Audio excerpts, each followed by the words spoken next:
Okay, ഇപ്പൊ നമ്മള് equation, chemical ഇക്വേഷനെ കുറിച്ചിട്ടാണ് പറയാം.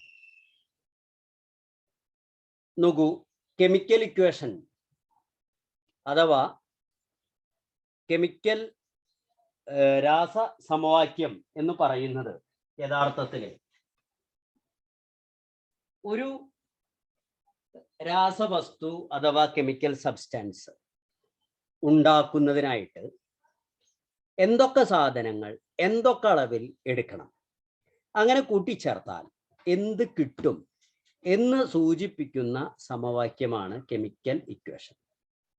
ശ്രദ്ധിക്കുക, എന്തൊക്കെ സാധനങ്ങൾ എന്തൊക്കെ അളവിലെടുത്താൽ എന്താണ് നമുക്ക് കിട്ടുക എന്ന് സൂചിപ്പിക്കുന്ന സമവാക്യമാണ് കെമിക്കൽ ഇക്വേഷൻ അഥവാ രാസ സമവാക്യം. മനസ്സിലായോ പറഞ്ഞത്? ഇപ്പൊ നിങ്ങളുടെ വീട്ടില് സാമ്പാർ വയ്ക്കാന്ന് വിചാരിച്ചു. സാമ്പാർ വയ്ക്കാറില്ല വീട്ടില്? എന്തൊക്കെ സാധനങ്ങൾ ഇടും അതില്? ആ ആ ആ വെണ്ടക്കായ 1 കിലോ വെണ്ടക്കായ, 1 കിലോ തക്കാളി, 1 കിലോ പരിപ്പ്, 1 കിലോ പരിപ്പ്, പിന്നെ 1 കിലോ സാമ്പാർ പൊടി. എന്തോരിടും പറയണത്? ആദ്യം തന്നെ നമ്മൾ അന്വേഷിക്കുക എത്ര ആൾക്ക് വേണ്ട സാമ്പാറാ. നിങ്ങൾ അല്ലെ, എത്ര ആൾക്ക് വേണ്ട സാമ്പാറാണെന്നുള്ളത് ആദ്യം ചോദിക്കും. അത് ചോദിക്കണ്ടേ?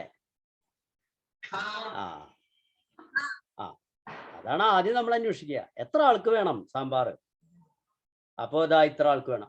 അങ്ങനെയാണെങ്കിൽ അത്ര ആൾക്കാർക്കുള്ള സാമ്പാറിന് ഇതാ ഇത്ര പരിപ്പ്, ഇത്ര വെണ്ടക്കായ, ഇത്ര തക്കാളി, ഇത്ര എന്താണ് മല്ലിപ്പൊടി, ഇത്ര മുളക് പൊടി, ഇത്ര അത് ഇത് ഉലുവ, കായം, ഇതൊക്കെ അങ്ങനെ ഓരോരോ സാധനങ്ങൾ ഉണ്ടായില്. കേൾക്കണ്ട? അതൊക്കെ നമ്മൾ ചേർക്കുന്നതിനൊക്കെ ഓരോ അളവുണ്ട്. അത് ആളുകളുടെ എണ്ണം കൂടുന്നതിനനുസരിച്ച് അളവിന് എന്ത് വരാം? മാറ്റം വരാം. വരില്ലേ?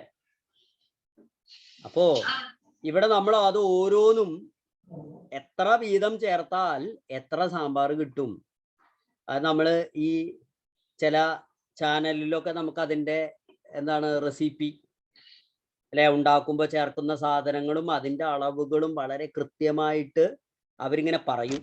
അവർ പറയുന്നത് അതേപോലെ തന്നെ ചേർത്താലേ, അതേപോലെ സമയം പാകം ചെയ്താലൊക്കെയാണ് നമുക്കത് കിട്ടുള്ളൂ അല്ലെ? സംശയം ഉണ്ടായില്?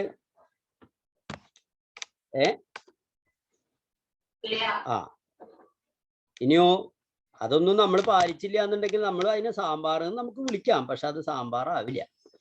അതുപോലെയാണ് നമ്മൾ കെമിക്കൽ ഇക്വേഷൻ എന്ന് പറയുന്ന സാധനം. നമ്മുടെ രസതന്ത്രജ്ഞന്മാര് അല്ലെങ്കിൽ കെമിസ്ട്രിയുടെ സയന്റിസ്റ്റുകൾ അവര് ഈ പറയുന്ന ഓരോരോ വ്യത്യസ്തമായ എലമെന്റ്, ഇപ്പൊ നമ്മൾ കണ്ട പീരിയോഡിക് ടേബിൾ ഉണ്ടല്ലോ, ആ വ്യത്യസ്തമായ എലമെന്റുകൾ ഉപയോഗിച്ചിട്ട് പല പല സാധനങ്ങൾ അവരുണ്ടാക്കും. അങ്ങനെ പല പല സാധനങ്ങൾ ഉണ്ടാക്കുമ്പോൾ അത് എത്ര അളവിൽ എന്തൊക്കെ ചേർത്താൽ എന്ത് കിട്ടും, എന്തൊക്കെ അളവിൽ ചേർത്താൽ എന്ത് കിട്ടും എന്ന് അവരൊരു സമവാക്യത്തിന്റെ രൂപത്തിൽ അവതരിപ്പിച്ചാൽ അതാണ് ഇക്വേഷൻ, കെമിക്കൽ ഇക്വേഷൻ.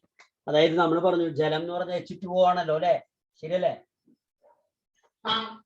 ജലം കിട്ടണമെങ്കിൽ ഇതിപ്പോ ഒരു തന്മാത്രയാണ്, ജലത്തിന്റെ ഒരു തന്മാത്രയാണ് അല്ലെ? കാണാല്ലേ? അപ്പൊ ഈ ഒരു തന്മാത്ര ജലം കിട്ടണമെന്നുണ്ടെങ്കിൽ നോക്കൂ, ഓക്സിജൻ ഒരെണ്ണം, H2 അല്ലെ? H2 + O ഇത് ചേർക്കണം. വേണ്ടേ? ചേർക്കണ്ടേ? പക്ഷെ ഇവിടെ ഒരു കുഴപ്പമുണ്ട്.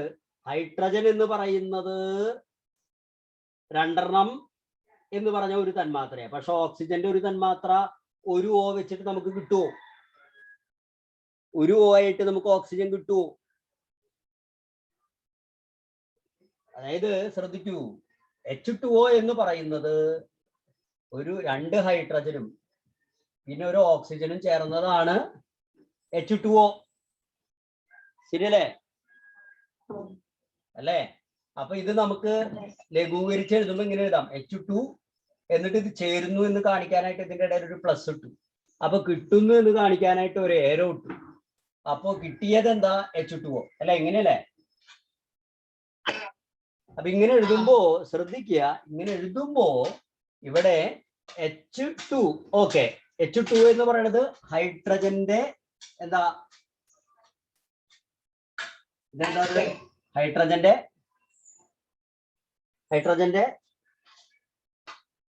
രണ്ടാറ്റം അല്ലേ, രണ്ടാറ്റല്ലേ, രണ്ടാറ്റം അഥവാ രണ്ട് ഹൈഡ്രജൻ ആറ്റം ചേർന്നാൽ ഹൈഡ്രജന്റെ എന്തായി,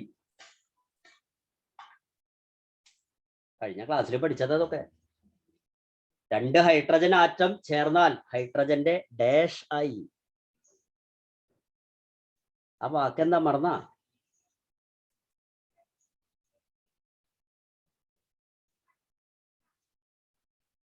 എന്താ നിങ്ങൾ ഇങ്ങനെ പറക്കണത്? മോളിക്യൂൾ എന്ന് പഠിച്ചാ നമ്മള് മിണ്ടാണ്ടിരിക്കുക. അറിയില്ലെങ്കിൽ അറിയില്ല എന്നങ്ങോട്ട് പറയാ, മറന്നു എന്നാ പറയാ, മിണ്ടാണ്ടിരിക്കല്ല. അപ്പൊ H2 എന്ന് പറഞ്ഞാൽ എന്താകുന്നു? ഒരു ഹൈഡ്രജന്റെ മോളിക്യൂളാ, ശരിയല്ലേ? എന്നാൽ ഇവിടെ O എന്ന് പറഞ്ഞാലോ ഓക്സിജന്റെ, ഇത് ഓക്സിജന്റെ ഒരു ആറ്റമാണ്, സംശയണ്ട? ഇതൊരു മോളിക്യൂളാണോ?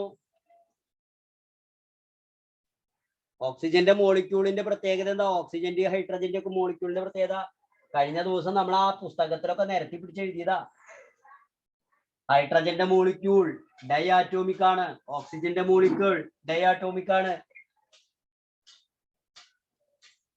അല്ലേ?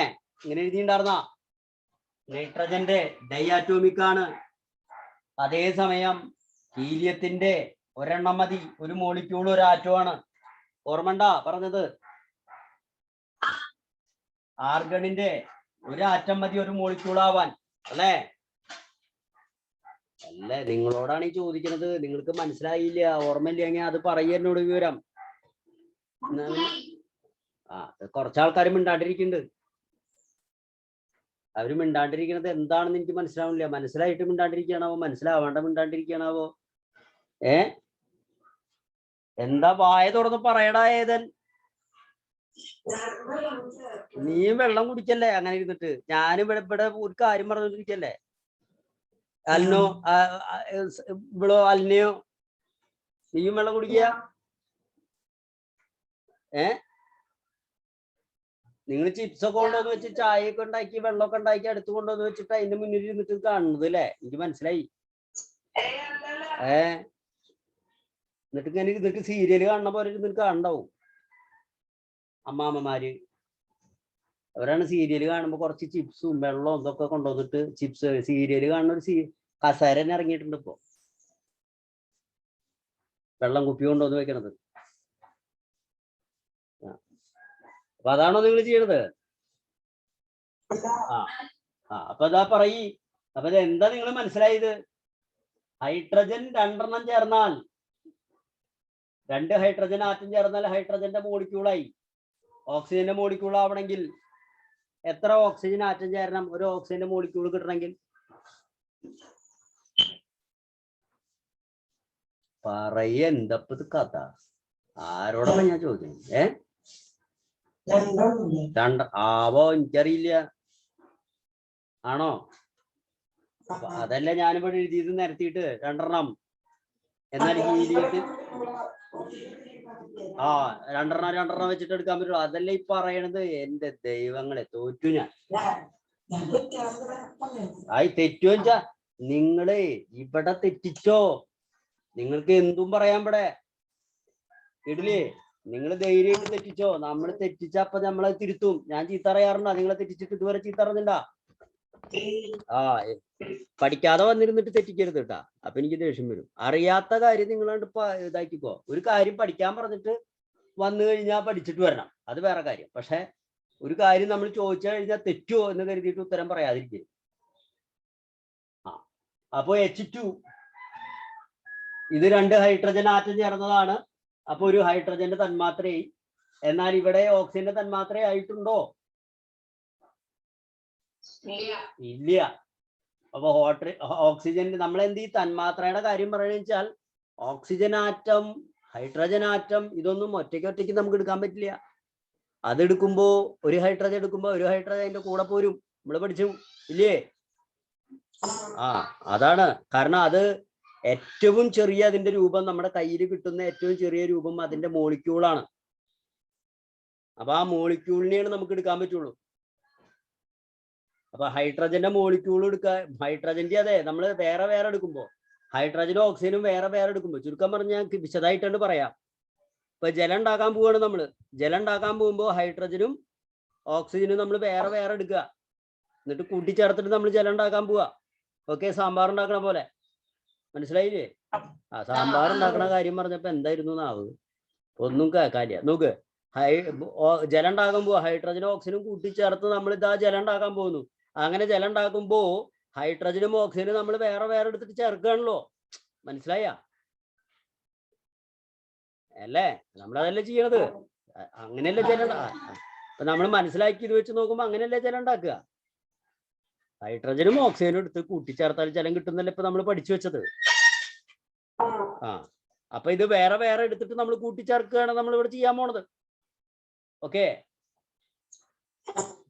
അങ്ങനെ വേറെ വേറെ എടുത്തിട്ട് നമ്മൾ കൂട്ടിച്ചേർക്കുമ്പോ ശ്രദ്ധിക്കുക, ഇവിടെ ഹൈഡ്രജനെയും ഓക്സിജനെയും നമുക്ക് സെപ്പറേറ്റ് കിട്ടുമോ എന്നാണ് ചോദ്യം. ഒറ്റയ്ക്ക് എടുക്കാൻ പറ്റുമോ? ഹൈഡ്രജനെയും ഓക്സിജനെയും നമുക്ക് ഒറ്റയ്ക്ക് എടുക്കാൻ പറ്റില്ല.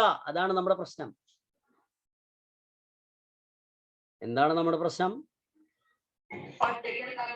ആരെ? ഹൈഡ്രജനെയും ഓക്സിജനെയും നമുക്ക് ഒറ്റയ്ക്ക് എടുക്കാൻ സാധിക്കില്ല. അതാണ് നമ്മുടെ ഒരു വലിയൊരു പ്രശ്നം, നമ്മളിവിടെ അഭിമുഖീകരിക്കുന്ന വലിയൊരു പ്രശ്നം. അപ്പൊ നമ്മൾ എന്ത് ചെയ്യും? ഇതിനെ ഒറ്റയ്ക്ക് എടുക്കാൻ പറ്റാത്ത കാരണം നമ്മൾ എന്ത് ചെയ്യും? അതായത് ഒറ്റയ്ക്ക് എടുക്കുക എന്ന് പറഞ്ഞാൽ നമുക്ക് ആവശ്യത്തിനുള്ള ഹൈഡ്രജൻ ഒരെണ്ണം, രണ്ട് ഹൈഡ്രജൻ രണ്ടെണ്ണം, ഓക്സിജൻ ഒരെണ്ണം വേണ്ട. പക്ഷെ ഓക്സിജൻ ഒറ്റയ്ക്ക് എടുത്ത് നമുക്ക് എടുക്കാൻ പറ്റില്ല. ഓക്സിജൻ എടുക്കുമ്പോൾ ഓരോ ഓക്സിജന്റെ കൂടെ വേറൊരു ഓക്സിജനും പോരും. മനസ്സിലായാ പറഞ്ഞത്? ഒന്നെടുത്ത് ഒന്ന് ഫ്രീ. കേട്ടിട്ടില്ലേ? അല്ലാണ്ട് പോരില്ല. അപ്പൊ ഇവിടെ എന്താ കുഴപ്പമെന്ന് വെച്ച് കഴിഞ്ഞാൽ, അപ്പൊ ഓക്സിജൻ നമ്മൾ എടുക്കുമ്പോ ഓക്സിജൻ രണ്ടെണ്ണം ഒരുമിച്ചാ പോരുള്ളൂ. അപ്പോ ഇത് ശരിയായ? ഇപ്പൊ ഇത് ശരിയാവോ? ഇതിപ്പോ ഇങ്ങനെ എഴുതിയാൽ ശരിയാവോ? ശ്രദ്ധിക്കൂ, ശരിയാവോ? ശരിയാവില്ല. അപ്പൊ നമ്മൾ എന്ത് ചെയ്യണം വെച്ചാൽ, ഹൈഡ്രജൻ എടുത്തപ്പോ രണ്ടെണ്ണം പോന്നു, ഓക്സിജൻ എടുത്തപ്പോ രണ്ടെണ്ണം പോന്നു. അപ്പൊ രണ്ടും കൂടി കൂട്ടിച്ചേർത്താൽ വെള്ളാവില്ല. അപ്പൊ നമ്മളൊരു കാര്യം ചെയ്യുന്നു. എന്താ ചെയ്യണമെന്ന് അറിയോ? ഹൈഡ്രജൻ ഒരെണ്ണം കൂടി എടുക്കുന്നു. അപ്പൊ ഹൈഡ്രജൻ ഇവിടെ എത്ര എണ്ണായി? 2, 3 എണ്ണം. ഇപ്പൊ എത്ര എണ്ണായി? 3 എണ്ണം. 4 എണ്ണം. 4 ഹൈഡ്രജൻ ആറ്റം, അതായത് 2 മോളിക്യൂൾ. ഹൈഡ്രജന്റെ 2 മോളിക്യൂൾ. ഹൈഡ്രജന്റെ 4 ആറ്റം എന്ന് വെച്ചാൽ ഈ 2 ആറ്റം ചേർന്ന് ഓരോ മോളിക്യൂൾ. അങ്ങനെ ഹൈഡ്രജന്റെ 2 മോളിക്യൂൾ, അതായത് ഹൈഡ്രജന്റെ 4 ആറ്റം. ഓക്കെ. ഓക്സിജന്റെ എത്ര ആറ്റം? 2 ആറ്റം, അതായത് 1 മോളിക്യൂൾ. ഓക്കെ. ഇപ്പൊ നോക്കിയേ, ഇപ്പൊ കണക്ക് ഏകദേശം ഒരു നോക്കൂ, 2 ഹൈഡ്രജൻ ആറ്റത്തിന്റെ വീതെ ഒരു കൂടെ ഓരോ ഓക്സിജൻ വീതം ചേരുമ്പോൾ, ശരിയല്ലേ? നോക്കിയേ, ഇത് 2 ഹൈഡ്രജൻ ആറ്റം, ഇതൊരു ഓക്സിജൻ ആറ്റം, അല്ല മോളിക്യൂൾ. കേട്ടാ,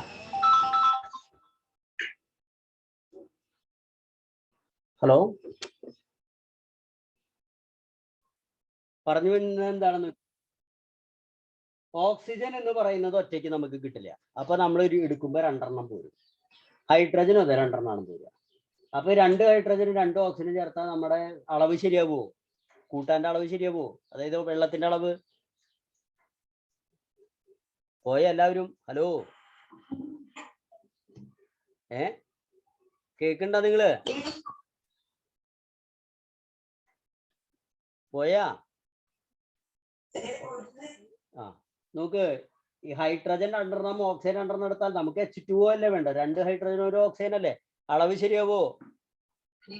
അപ്പൊ നമ്മൾ ഹൈഡ്രജൻ 1 ജോഡിയും കൂടി എടുത്തു. അപ്പൊ 1 ജോഡിയും കൂടി എടുത്തു കഴിഞ്ഞാൽ ഇവിടെ എന്താ സംഭവിക്കുക? ഹൈഡ്രജൻ ഇപ്പൊ 4 എണ്ണായി, ഓക്സിജൻ 2 എണ്ണായി. അപ്പോ 2 ഹൈഡ്രജനും 1 ഓക്സിജനുമുള്ള സാധനം, 2 ഹൈഡ്രജനും 1 ഓക്സിജനുമുള്ള സംഗതി നമുക്ക് 2 എണ്ണം കിട്ടും. അതായത് 2 ഹൈഡ്രജനും 1 ഓക്സിജനും. അപ്പോൾ 2 ഹൈഡ്രജൻ 1 ഓക്സിജൻ എന്ന് പറയുമ്പോൾ എത്ര വരിക? 3 ആറ്റം. ശരിയല്ലേ? മൊത്തം എത്ര? 3 ആറ്റല്ലേ? ആ, ഇവിടെയോ ശ്രദ്ധിക്കൂ. ഇവിടെ 2 2 4 ഹൈഡ്രജനും പിന്നെ എത്രയാ? 4 ഹൈഡ്രജനും പിന്നെ എത്രയാ? 2 ഓക്സിജനും. ശരിയല്ലേ? 4 ഹൈഡ്രജനും പിന്നെ എത്രയാ? 2 ഓക്സിജനും. ശരിയല്ലേ? അപ്പൊ എത്രയാ? 6. കേൾക്കണ്ട? ആ, അപ്പോ ഇവിടെ ഇത് ഒരെണ്ണത്തിന് 3 എണ്ണം. അതായത് ഇവിടെ ചുരുക്കം പറഞ്ഞു കഴിഞ്ഞാൽ ഇവിടെ ഒരു 2 ഇട്ട് കൊടുത്തു കഴിഞ്ഞാൽ ശരിയായില്ലേ? അതായത് 2 ഹൈഡ്രജൻ 1 ഓക്സിജൻ. അപ്പൊ 3 എണ്ണം അങ്ങനെ വെച്ചിട്ട് 2 2 3 അപ്പൊ 6 എണ്ണം ആയില്ലേ ഇപ്പൊ ഇത്? ഇവിടെയും 6 എണ്ണം ആയില്ലേ?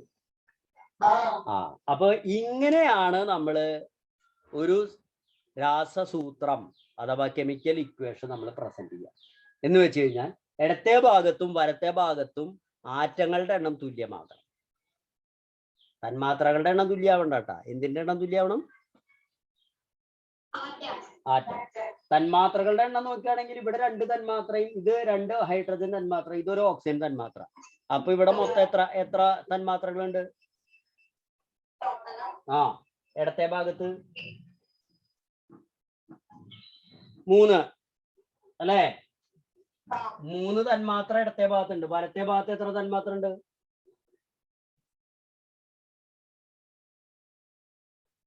വലത്തെ ഭാഗത്ത് എന്ന് പറയുന്നത് H2O-ന്റെ 2 തന്മാത്ര അല്ലെ? H2O എന്ന് പറയുന്നതിന്റെ 2 തന്മാത്ര അല്ലേ വലത്തെ ഭാഗത്ത്? കേൾക്കണ്ട? പറയണത് ശ്രദ്ധിച്ച് കേൾക്കുക നിങ്ങള്. H2O-ന്റെ 2 തന്മാത്രയാണ് വലത്ത് ഭാഗത്തുള്ളത്.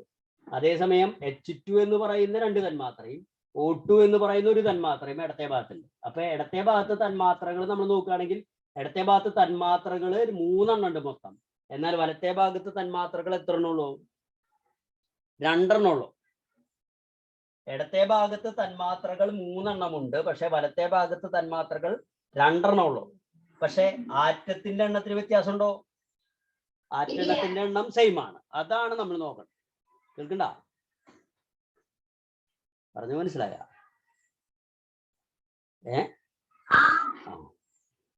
അതായത് നമ്മള് വീട്ടിൽ കൂട്ടാൻ വെക്കുന്ന കാര്യം പറഞ്ഞില്ലേ?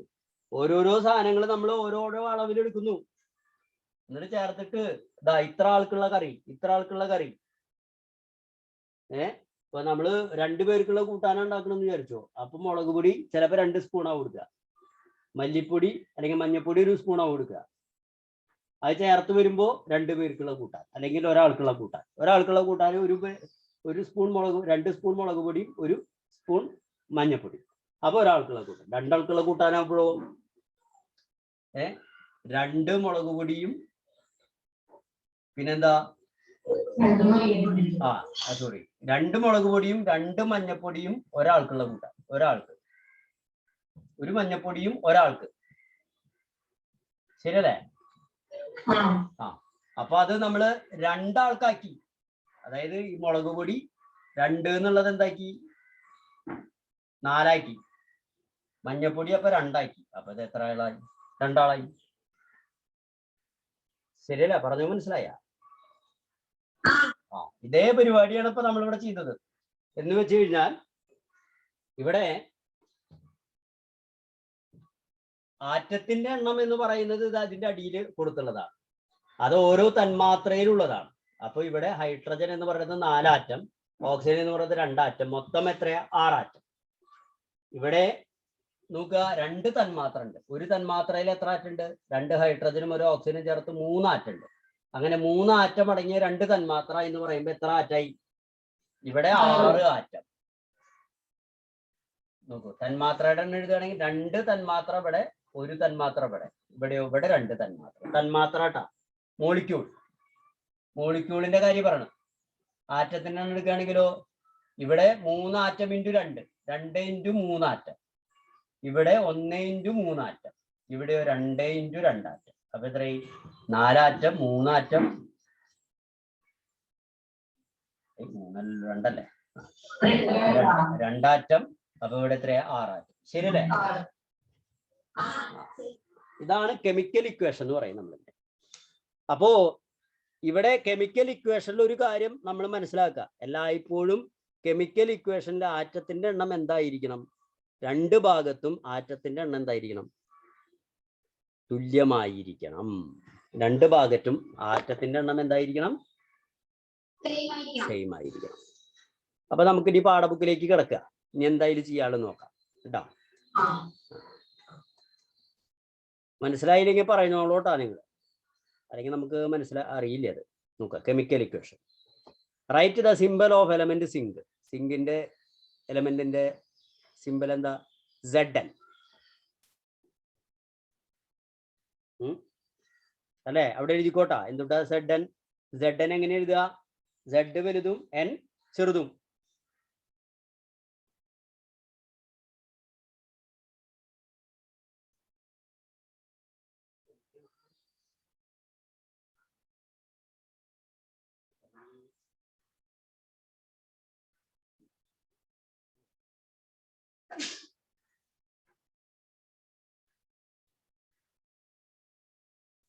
എഴുതിയാ?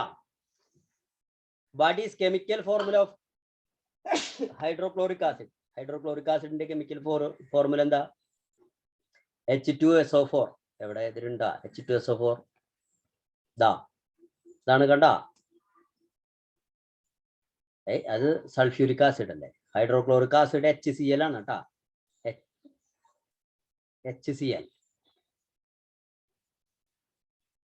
HCl ഉണ്ട് അവിടെ വല്ലയിടത്തിലും?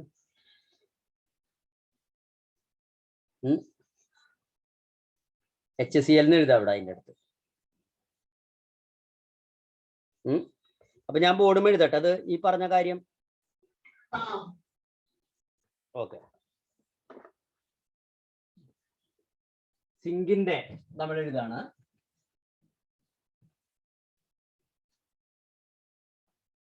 Zn. മറ്റേതോ ഹൈഡ്രോക്ലോറിക് ആസിഡ് HCl. അങ്ങനെ ഇത് രണ്ടും തമ്മിൽ ചേരുന്നതാണ് നമ്മൾ പറഞ്ഞത്. അപ്പോ ഇത് രണ്ടും കൂടിയിട്ട് ചേർന്നാൽ എന്താണ് നമുക്ക് കിട്ടുക? ഇത് രണ്ടും കൂടിയിട്ട് പ്രവർത്തിച്ചു കഴിഞ്ഞാൽ നമുക്ക് കിട്ടുന്നത് എന്താ? ഇതിന്റെ മുന്നേ എന്താണ് കഴിഞ്ഞ കൊല്ലം നിങ്ങൾ പഠിച്ചിട്ടുണ്ടോ 7ാം ക്ലാസ്സില്?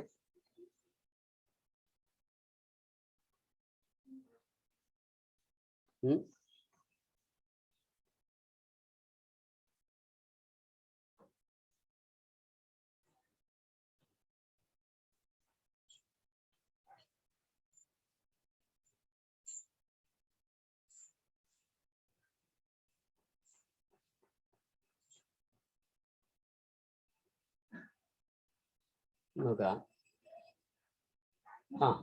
എന്താണ് നമുക്ക് കിട്ടുക? നമുക്ക് എഴുതാം.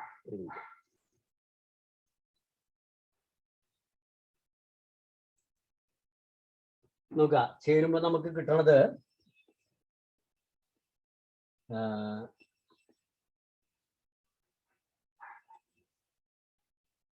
Zinc ZnCl plus H2. ഇതാണ് നമുക്ക് കിട്ടുക.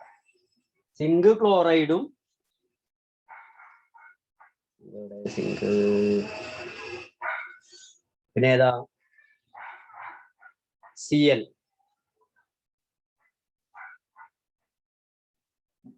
ZnCl2 പ്ലസ് H2 ആണ് നമുക്ക് കിട്ടുക. ഒരു മിനിറ്റ് ഇവിടെ നോക്കിട്ടാ, ശ്രദ്ധിക്കൂ. എന്താ നമുക്ക് കിട്ടുക?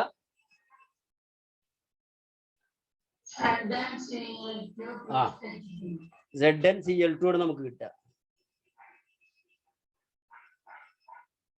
ZnCl2 ഇതാ പ്ലസ് H2 ആണ് നമുക്ക് കിട്ടുക.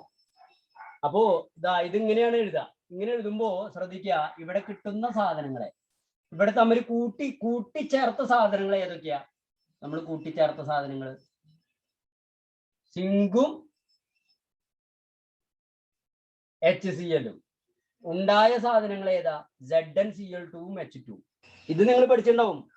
ആസിഡില് ഏതെങ്കിലും ലോഹം ഇട്ടാൽ ഉടനെ തന്നെ ആസിഡിൽ നിന്ന് എന്തുണ്ടാകുന്നു? ഹൈഡ്രജൻ ഉണ്ടാകുന്നു എന്ന് പഠിച്ചിട്ടുണ്ടോ? ആസിഡിൽ, ഏത് ആസിഡിലും അതെ, ഏതെങ്കിലും ഒരു മെറ്റലിന്റെ സാധനം ഇട്ടാൽ, മെറ്റൽ ഇട്ടാൽ ആ ആസിഡിൽ നിന്ന് എന്തുണ്ടാവും? ഹൈഡ്രജൻ ഉണ്ടാകും. കേൾക്കണ്ട? ഹൈഡ്രജൻ ബലൂൺ ഉണ്ടാക്കില്ലേ? നമുക്ക് വേണമെങ്കിൽ നമ്മുടെ വീട്ടിലുണ്ടാക്കാം ഹൈഡ്രജൻ ബലൂൺ. എങ്ങനെയാണെന്നറിയോ? ഒരു കുപ്പിയില് ഈ സിങ്കിന്റെ ഉള്ളിലത്തെ, നമ്മുടെ അടുക്കളയിലത്തെ മറ്റേ സിങ്കില്ലേ, പാത്രം കഴുകുന്ന സിങ്ക്, പാത്രം കഴുകുന്ന ഒരു സാധനല്ലേ, അതിലിടുന്ന ഒരു പൊടിയുണ്ട്. അതില് ഈ പൈപ്പൊക്കെ ബ്ലോക്ക് വന്നിടുന്ന ഒരു തരം പൊടി കണ്ടുണ്ട്? അത് ഈ ബ്ലോക്ക് വന്നു കഴിഞ്ഞാൽ ഇടുന്ന ഒരു സാധനം. അത് ഇടുക, കുപ്പിയിൽ വാങ്ങിയിട്ട് ഇടുക. എന്നിട്ട് അതിൽ കുറച്ച് അലുമിനിയത്തിന്റെ അങ്ങനെ എന്തിൻ്റെ ലോഹങ്ങൾ ഇട്ടിട്ട് അതിലൊരു ബലൂൺ അതിന്റെ മീതെ, ആ കുപ്പിയുടെ മീതെ നമ്മൾ അങ്ങോട്ട് ഇട്ട് കഴിഞ്ഞാൽ ഈ ബലൂൺ ഇങ്ങനെ വന്നിങ്ങനെ വീഴും. അതിലെന്ന് പറയണത് ഹൈഡ്രജൻ ആയിരിക്കും. അപ്പൊ അതില് ആ സാധനം, ആ പൊടി ഇട്ട് കഴിഞ്ഞാൽ അവിടെ ആസിഡാണ് ഉണ്ടാവണം. ആസിഡും ഏതെങ്കിലും ഒരു ലോഹവും തമ്മിൽ ചേർന്ന് കഴിഞ്ഞാൽ എന്തുണ്ടാവും? ഹൈഡ്രജൻ ഉണ്ടാവും. അതിന്റെ യൂട്യൂബിൽ അതിന്റെ വീഡിയോ ഒക്കെ ഉണ്ട്. ഞാൻ നാളെ കണ്ടിട്ടുണ്ടായിരുന്നു. അത് ഞാൻ പറയാനുള്ള കാരണം നിങ്ങളൊന്ന് സെർച്ച് ചെയ്ത് നോക്കും.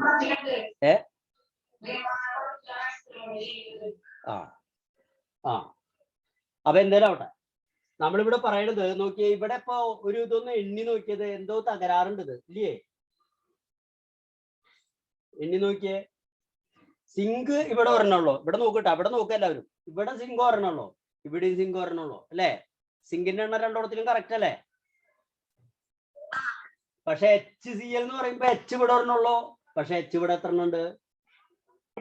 രണ്ടെണ്ണം. Cl ഇവിടെ ഒരെണ്ണുള്ളൂ. പക്ഷെ Cl അവിടെ എത്ര എണ്ണം ഉണ്ട്? അപ്പൊ ഇത് ശരിയാണോ? കറക്റ്റ് ആണോ എണ്ണം? അല്ല. അപ്പൊ ഇതിന്റെ എണ്ണം ഒന്ന് കറക്റ്റ് ആക്കണ്ടേ?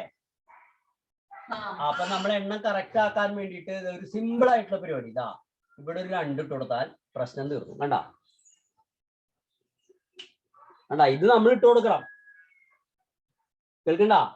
അപ്പൊ 2 HCl എന്ന് പറയുമ്പോ ഹൈഡ്രജനും Cl-ഉം ഇപ്പൊ 2 എണ്ണം ഇതായി ഇപ്പുറത്ത്. കണ്ട? മനസ്സിലായ?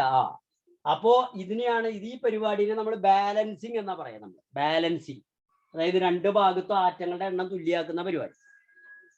കേട്ടാ? തന്മാത്രകളുടെ എണ്ണം അല്ല, ആറ്റങ്ങളുടെ എണ്ണം കറക്റ്റ് ആണ്. തന്മാത്ര ഇവിടെ 1, 2, 3 എണ്ണം ഉണ്ട്. പക്ഷെ ഇവിടെ എത്ര എണ്ണുള്ളൂ? 1, 1, 2 എണ്ണം ഉള്ളൂ. തന്മാത്രകളുടെ എണ്ണം ഡിഫറന്റ് ആവാം, പക്ഷേ ആറ്റങ്ങളുടെ എണ്ണം എന്താവണം? ആറ്റങ്ങളുടെ എണ്ണം എന്താവണം? സെയിം. അപ്പൊ ആറ്റങ്ങളുടെ എണ്ണം സെയിം ആവാൻ നമ്മളിവിടെ 2 ഭാഗത്തും നമ്മൾ ഇതിനെ ഇക്വേറ്റ് ചെയ്യാനായിട്ട് ഇവിടെ 1, ഇവിടെ 2 അങ്ങനെ നമ്മൾ ഇട്ട് കൊടുക്കും. അതായത് 2 നമ്മൾ ഇട്ട് കൊടുക്കും. അപ്പൊ ഇതില് ഇനി പറയുന്ന കാര്യം ശ്രദ്ധിക്കുക. ഇതിന്റെ ലെഫ്റ്റ് സൈഡിലാണ് നമ്മൾ കൊണ്ടുവന്ന സാധനങ്ങൾ അല്ലേ? നമ്മൾ എടുത്ത സാധനങ്ങൾ ലെഫ്റ്റ് സൈഡിലാണ് അല്ലേ? ശരിയല്ലേ? മുളക് പൊടി, മഞ്ഞപ്പൊടി ഇടത്തെ ഭാഗത്തല്ലേ? വലത്തെ ഭാഗത്താണ് സാമ്പാർ അല്ലേ? ഉണ്ടാക്കിയ സാധനം അല്ലേ? ഇടത്തെ ഭാഗത്ത് മുളക് പൊടി, മല്ലിപ്പൊടി, മഞ്ഞപ്പൊടിയും വെണ്ടയ്ക്കയും കുമ്പളങ്ങയും ഒക്കെ ഇടത്തെ ഭാഗത്ത്. വലത്തെ ഭാഗത്ത് എന്താ? പറയ് വേഗം. സാമ്പാർ. അതന്നെ. അപ്പൊ ഇതിന് നമ്മൾ പറയും, നമുക്ക് ഇടത്തെ ഭാഗത്തിനെ പറയും നമ്മൾ റിയാക്ടന്റ് എന്നാ പറയും. ഇടത്തെ ഭാഗത്തിന് എന്നാ പറയും? നമ്മള് റിയാക്ടൻസ്. വലത്തെ ഭാഗത്തിന് നമ്മൾ പറയും പ്രോഡക്റ്റ് എന്നാ പറയും. ഇടത്തെ ഭാഗത്തിന് റിയാക്ടൻസ് എന്ന് പറയും, വലത്തെ ഭാഗത്തിന് എന്ന് പറയും പ്രോഡക്റ്റ്. ഓക്കെ? അതാണ് ഇടത്തെ ഭാഗവും വലത്തെ ഭാഗവും. ഓക്കെ? അപ്പോ നോക്കൂ, the substances taking part in the chemical reaction is called reactants. കണ്ടാ? കെമിക്കൽ റിയാക്ഷനിൽ നമ്മൾ എടുക്കുന്ന സബ്സ്റ്റാൻസസിനെ നമ്മൾ വിളിക്കുന്ന പേരാണ് റിയാക്ടൻസ്. എന്നാ വിളിക്കുക നമ്മള്? ഇനി substances formed as a result of the reaction is called the product. റിയാക്ഷന്റെ ഫലമായിട്ടുണ്ടാകുന്ന സബ്സ്റ്റാൻസസിനെ വിളിക്കുന്ന പേരെന്താ? പ്രോഡക്റ്റ്. അപ്പൊ ദാ മാഷ് എഴുതിയില്ല, അത് എഴുതിയിട്ടുണ്ട്. കണ്ടാ? അപ്പൊ ഇവിടെ now with the reactant and product reaction given above, മുകളിൽ കൊടുത്തിട്ടുള്ള റിയാക്ഷന്റെ പ്രോഡക്റ്റും ഇതൊക്കെ എന്താ വരിക? ഇതാ അതെ ഇവിടെ കൊടുത്തിട്ടുണ്ട് ആ ഇക്വേഷൻ ട്ടാ. ഇതാ കണ്ട സിങ്ക് പ്ലസ് HCl ഇതാണ് ഏത് റിയാക്ടന്റ്. ZnCl2 പ്ലസ് H2 ആണ് ഇത് പ്രോഡക്റ്റ്. അപ്പൊ അതൊന്ന് എഴുതി അവിടെ കറക്റ്റ് ആയിട്ട്. ഇവിടെ ആ ഇക്വേഷൻ എഴുതാ ആദ്യം. ഞാൻ ഇവിടെ ബോർഡ് എഴുതിയ ഇക്വേഷൻ കണ്ട ഇതാ ബോർഡ് നോക്കി എഴുതാ കേട്ടാ. വേഗം എഴുതാ കേട്ടാ.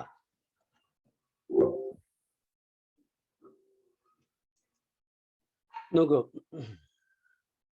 റിയാക്ടന്റ് പ്രോഡക്റ്റ് അപ്പൊ എഴുതി. ഇനി ഇതില് നോക്കുക നമ്പർ ഓഫ് ആറ്റം നോക്കുക.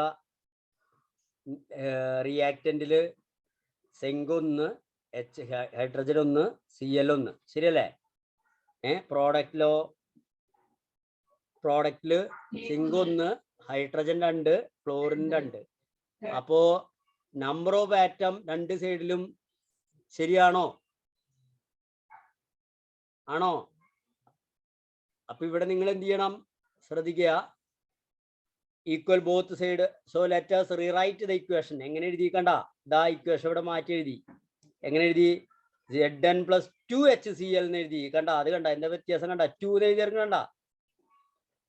മുകളിൽ എഴുതിയതിന് ആ 2 ഉണ്ടാ? അപ്പൊ ആ 2 നമ്മൾ എഴുതണം അവിടെ. അപ്പൊ മുകളിൽ നിങ്ങൾ നേരത്തെ എഴുതിയപ്പോ ഇവിടെ 2HCl എന്ന് എഴുതിണ്ടായിരുന്ന ഇവിടെ എന്റെ ഈ മോസ് നിൽക്കുന്നിടത്തില് ഇവിടെ എഴുതിയില്ലേ നിങ്ങള്? ഞാൻ ബോർഡും എഴുതിയൊരു 2 എഴുതിയിട്ടുണ്ട് കേട്ടാ. ബോർഡുമ്പോ നോക്കിയിട്ടാണോ എഴുതിയത്? എന്താ മക്കളെ നിങ്ങൾ മിണ്ടാത്തത്? എഴുതിയിട്ടുണ്ട്. അപ്പോ ഇതാ നിങ്ങൾക്ക് ഇനി വർക്കുകളാണ്. ഇതാ ഇത് ചെയ്യണം. C+O2 ഗിവ്സ് എന്നാണ് ഈ ഏരോനെ നമ്മൾ വായിക്കുക. എന്നാ ഗിവ്സ് എന്നാണ് കേട്ടാ. എന്നാ വായിക്കുക? അപ്പൊ ഒന്ന് വായിച്ചേ. C+O2 gives CO2. ഒന്ന് വായിച്ചേ.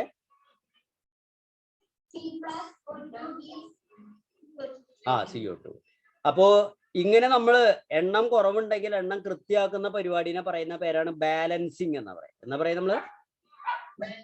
ബാലൻസിങ്. അപ്പോ when the chemical equation is written, number of atom of same kind on the side of reactant and that of product should be equal. നമ്മളിപ്പോ പറഞ്ഞ കാര്യം റിയാക്ടന്റിലും അതേപോലെ എന്താ പ്രോഡക്റ്റിലും നമ്പർ ഓഫ് ആറ്റം എന്തായിരിക്കണം? Equal ആയിരിക്കണം. നമ്പർ ഓഫ് ആറ്റം ഈക്വൽ ആയിരിക്കണം. റിയാക്ടന്റിലും പ്രോഡക്റ്റിലും number of atom equal ആയിരിക്കണം. മനസ്സിലായോ? അതിനെ നമ്മൾ ഈക്വൽ ആക്കണം. അപ്പൊ എന്താ അവിടെ തകരാറ് വെച്ചാൽ നമ്മൾ ഈക്വൽ ആക്കണം. അപ്പൊ ഈക്വൽ ആക്കുന്ന പരിപാടിയാണ് ഇപ്പൊ നമ്മൾ ഇനി പറയാൻ പോകുന്നത് കേട്ടാ. ഈക്വൽ ആക്കിയത് ഇപ്പൊ ഇവിടെ ഞാൻ കാണിച്ചു തന്നു. പക്ഷെ ഇനി അത് ചെയ്യുമ്പോൾ ശ്രദ്ധിക്കേണ്ട കാര്യമുണ്ട്. അത് ഞാൻ പറയാം. നോക്കുക. അപ്പൊ അങ്ങനെ ഈക്വൽ ആക്കുന്നതിനെ, അങ്ങനെ ഈക്വൽ ആയി കഴിഞ്ഞാൽ അതിനെ വിളിക്കുന്ന പേരാണ്, ഇക്വേഷൻ വിളിക്കുന്ന പേരാണ് ബാലൻസ്ഡ് കെമിക്കൽ ഇക്വേഷൻ. എന്നാ വിളിക്കുക നമ്മള്? Chemical equation. അപ്പോ C+O2 gives CO2, H2 plus Cl2 2HCl. ഇതൊക്കെ ബാലൻസ്ഡ് ആണോ നോക്കിയേ? C+O2 CO2 ബാലൻസ്ഡ് ആണോ?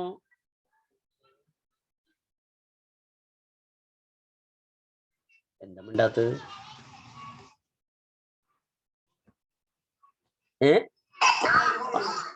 എടാ C+O2 എന്നും gives CO2 അല്ലേ? അതില് ഈ ഗിവ്സിന്റെ ഇടത്തെ ഭാഗത്തുള്ള ആറ്റത്തിന്റെ എണ്ണവും വലത്തെ ഭാഗത്തുള്ള ആറ്റത്തിന്റെ എണ്ണവും തുല്യമാണോ?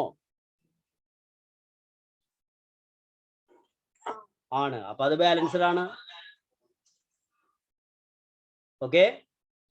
ഇനി അപ്പുറത്തെ അടുത്ത് നോക്കിയേ. അതുപോലെ അടുത്ത് ബാലൻസ്ഡ് ആണോ?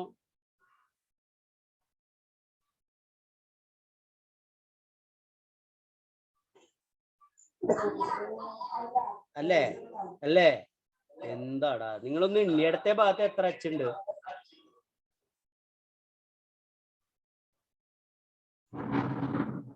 ഇടത്തെ ഭാഗത്ത് എത്ര H ഉണ്ട്? എണ്ണ വേഗം എണ്ണ. എന്തിത്ര ആലോചിക്കണത്? എനിക്ക് ക്ഷമ വെച്ചോളൂ. 2 വലത്തെ ഭാഗത്ത് എത്ര H ഉണ്ട്?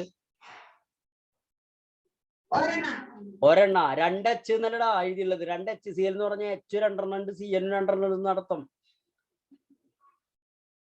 വലത്തെ ഭാഗത്ത് നിന്ന മൊത്തം ഒന്ന് വായിച്ചേ.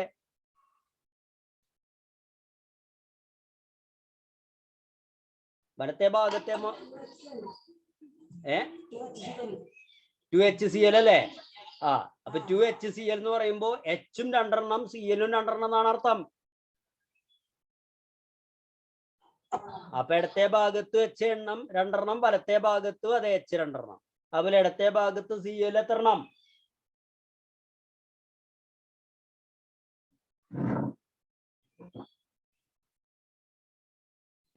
പറയൂ, ഇടത്തെ ഭാഗത്ത് Cl എത്ര എണ്ണം? 2. അപ്പുറത്ത് Cl എത്ര എണ്ണം? പറയ്, ചടപടേ എന്ന് പറഞ്ഞു പറയ്. അപ്പൊ അത് ബാലൻസ്ഡ് ആണോ? ബാലൻസ്ഡ് അല്ലേ? അപ്പൊ ഇനി അതുപോലെ ഇനി അടുത്തൊന്ന് പറഞ്ഞേ. വളരെ കുറച്ച് പേര് മാത്രമേ ഇത് നോക്കിയിരിക്കുന്നുള്ളൂട്ടാ. പിന്നെയുള്ള ആൾക്കാർ എന്തുട്ടാണ് അവ ചെയ്യണത്?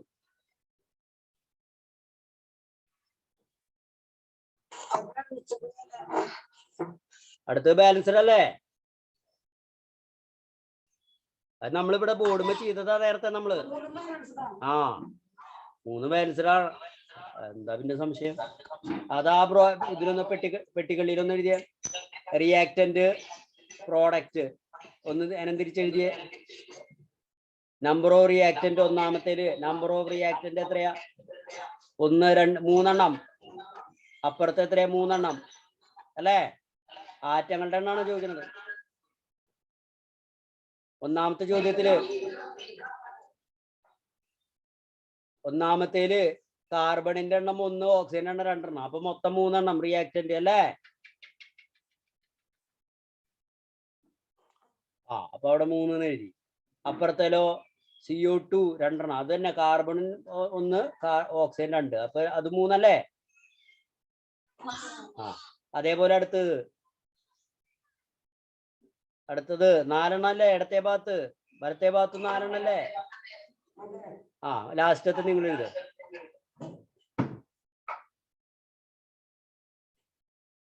വേഗം ആവട്ടെട്ടാ.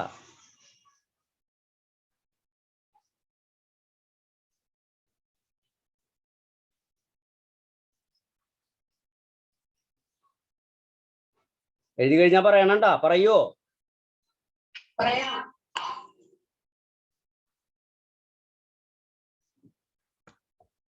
ഹോംവർക്ക്. അപ്പൊ ഇത് നിങ്ങൾ ചെയ്തിട്ട് വരുമോ? അത് ചെയ്തിട്ട് വരാം കേട്ടോ. ഓക്കെ, ഞാൻ അവസാനിപ്പിക്കാം. നാളെ നമുക്ക് 12 മണി തന്നെ കേട്ടോ.